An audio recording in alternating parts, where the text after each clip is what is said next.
I'm Melanie Farcatch with Psychic Grannies. The Pine Tree. On a cool day in October 1996, as my neighbor Mike, who was also our gardener, with my husband and Jerry and I were standing in the front of our house discussing whether we should cut down the 50-foot pine tree on the opposite corner of our property. Mike said, "No, there is nothing wrong with that tree. I remember when they planted the tree. I was about 6 years old. I know every tree in the neighborhood, and that has to be the healthiest tree." But I said, "It is so tall, maybe we should top it off by about 15 or 20 feet." My husband said, "No, leave it alone. It is fine the way it is." I went into the house mumbling that no one listens to me, and when I get a feeling about something, I just have to go with it. The big crash. It was a cool, windy night in January 1997, and it was very quiet, almost an eerie silence. But it was late, and I was tired, so I went to bed. As usual, Jerry had already gone to bed and was sound asleep.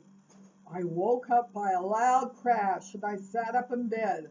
I thought that was not a dream, so I got up and ran to the only window in the front of the house to see what happened. I looked out and I saw a horrible sight. The pine tree fell over and was on top of the cars in the street. I quickly ran down the stairs, flew out the front door.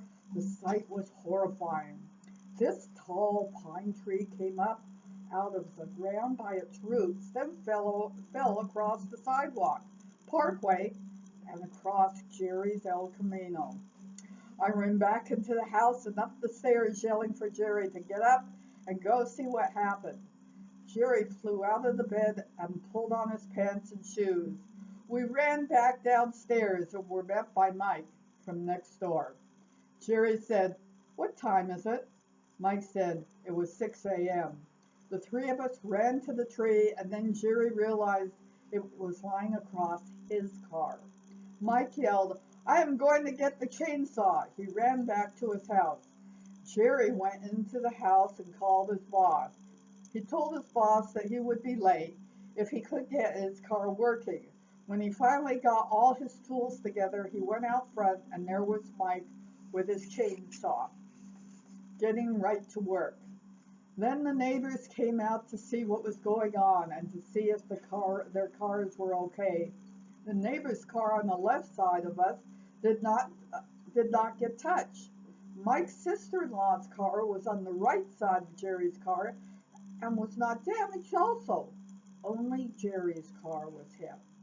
Mike spent a week cutting up the big pine tree and cleaning up the mess. He never charged us a penny, and he also never mentioned the incident again. Jerry could no longer use his car. Luckily, Jerry's boss let him use the department truck to go back and forth to work. Jerry never mentioned the pine tree incident again. Explanation. This is an example of a premonition. This is a precognitive